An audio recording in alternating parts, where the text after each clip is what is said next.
E há algo que diverge muito, que é a essência e a aparência.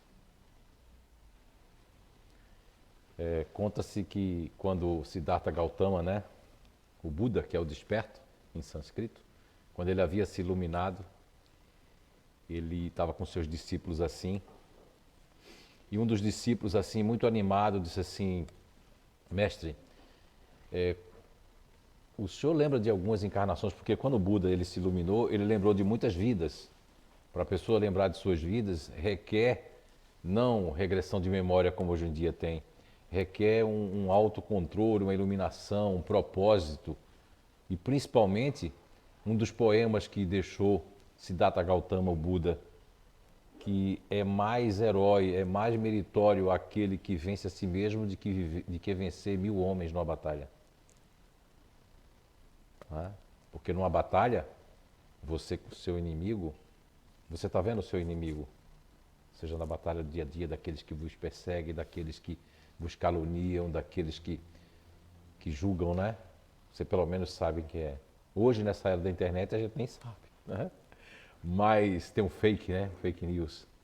Mas na época de Siddhartha Gautama, o Buda, o iluminado, quando ele alcançou a iluminação, um dos seus discípulos perguntou: mestre, o senhor já havia conhecido a princesa em algumas das suas encarnações? Porque a princesa passou a ser uma discípula, né, de Buda. E Buda, buscando dentro do seu interior, da sua alma, falou para os discípulos. Isso é um conto verdadeiro de Buda, uma história muito interessante, que aí Buda disse: numa das encarnações passadas eu conheci a princesa e eu era um pescador de pérolas.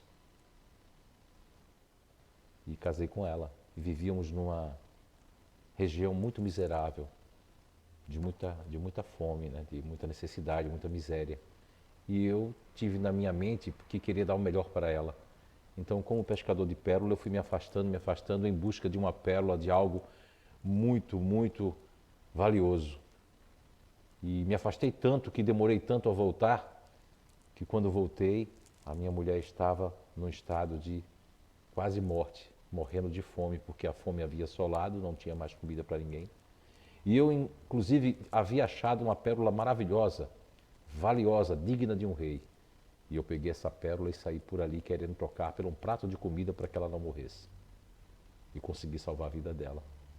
Hoje, eu deixei a pérola da riqueza, de ser príncipe do palácio, em troca de um prato, isso até me arrepia falar isso, em troca de um prato, não é, do alimento espiritual, do despertar, do equilíbrio.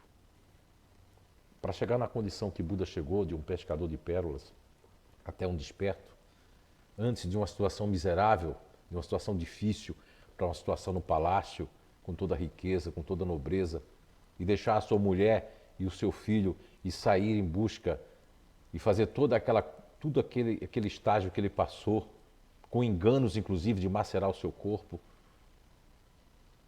com várias situações e obstáculos que teve no seu caminho, até chegar ao ponto de verificar que o espírito é mais importante que a matéria. Ao verificar que a matéria é transitória, que a aparência da personalidade, a aparência da profissão, a aparência das conquistas materiais são tudo aparências. Na verdade, nós temos uma essência. E essa essência é um conjunto de experiência que nós vamos ter aqui na Terra, como em outros mundos. Então, quando a gente fala de identidade eterna, nós estamos falando de uma essência que vai se modificando, assim como o diamante, ele é de uma forma bruta, muito escurecida, muito feia, inclusive o diamante, quando você observa, você conhece, mas até a lapidação toda para ficar aquela peça maravilhosa, teve o toque da pedra, né? E o toque da pedra no nosso espírito é a vida terrena. É de ser um pescador de pérolas como Siddhartha Gautama até chegar a uma condição de dizer: essa condição eu não quero. O seu espírito aspirava. Quantos de nós pela experiência material, pela busca de um conforto, de um padrão de vida melhor, de um lazer melhor, de condições mais ampliadas, nós perdemos a saúde em busca do dinheiro. E depois o dinheiro não consegue salvar a nossa saúde. Quando a gente fala de identidade eterna, a gente fala de experienciar. No Evangelho segundo o Espiritismo, existe um capítulo, do 2 ao 4, principalmente no capítulo 4, fala da necessidade da encarnação. Eu gosto muito de um trecho que tem nessa leitura, que fica bem no meio da leitura do Evangelho segundo o Espiritismo, que diz que este é um mundo transitório. Que os espíritos, quando estão aqui encarnados, eles, ao encarnar, eles sabem que isso aqui tem uma transitoriedade. Mas depois que nós mergulhamos na carne, nós esquecemos isso, porque é o véu do esquecimento para que todos nós, como diz esse capítulo, tivemos um ponto de partida igual. Ninguém teve nenhum privilégio. Inclusive, nesse capítulo que fala da necessidade da encarnação, nos traz as informações que não existe privilégio para qualquer um de nós. O que existe é aquele que, em vez de enfrentar 1000 inimigos no campo de batalha, enfrenta o maior inimigo, que é a aparência contra a sua essência. A aparência, ela vem estampada, ela vem, inclusive, embutida na persona, né? A palavra persona do grego, que é personalidade, que persona seria algo como se fosse um personagem mesmo. E a aparência que nós temos hoje, a estatura, a questão de cor de pele, que é uma coisa que não existe, porque não existe isso. Todos nós somos coloridos. Uma hora nascemos com os olhos azuis. As pessoas, quando estão ligadas à aparência, elas percebem mais a aparência do que o espírito. Poucas pessoas amam o espírito da outra pessoa.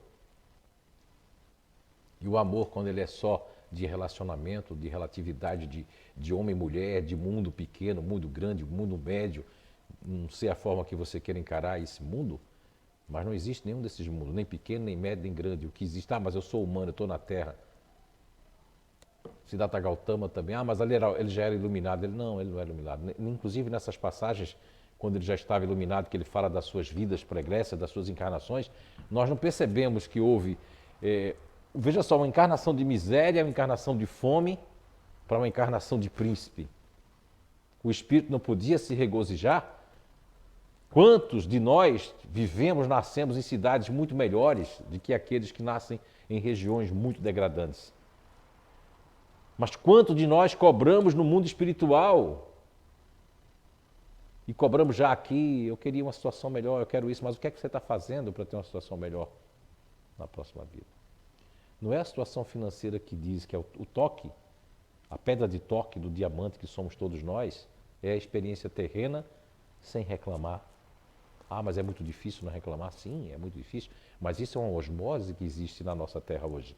Quando a gente fala de identidade eterna, nós estamos falando não só da persona, da aparência, que nós temos a aparência, que é tido... A aparência ela pode ser percebida, interpretada como o self, de Freud, de Jung. Pode ser interpretada como o princípio elementar natural, no estudo que nós fazemos aqui, que cria todo um arcabouço para que a gente possa experienciar. Inclusive, nesse capítulo do Evangelho segundo o Espiritismo, da necessidade da encarnação, nos traz que lá, que Deus, Papai do Céu, Ele quer que nós tenhamos as mesmas aptidões, olha só. É diferente da questão 804 do Livro dos Espíritos, porque ali ele está querendo dizer que nós tenhamos as mesmas aptidões, as mesmas oportunidades, para que nenhum de nós possamos nos queixar nas leis divinas, nas leis universais. Porque essas leis, elas estão por trás de um processo reencarnatório. Mesmo que seja um processo reencarnatório onde o espírito não possa colocar as suas ideias ainda pela revolta, pela condição. Porque não seria justo que um assassino, uma pessoa que mata pessoas, que faz um monte de coisa, ele desencarne e ele ainda diga, não, eu quero passar por isso. Não, ele não tem condições. Até chegar nas condições, quando o espírito vem numa mesa mediúnica, quando ele vem desordenado, ele não tem condições, ele tem que criar as condições. E quais são essas condições? O melhoramento.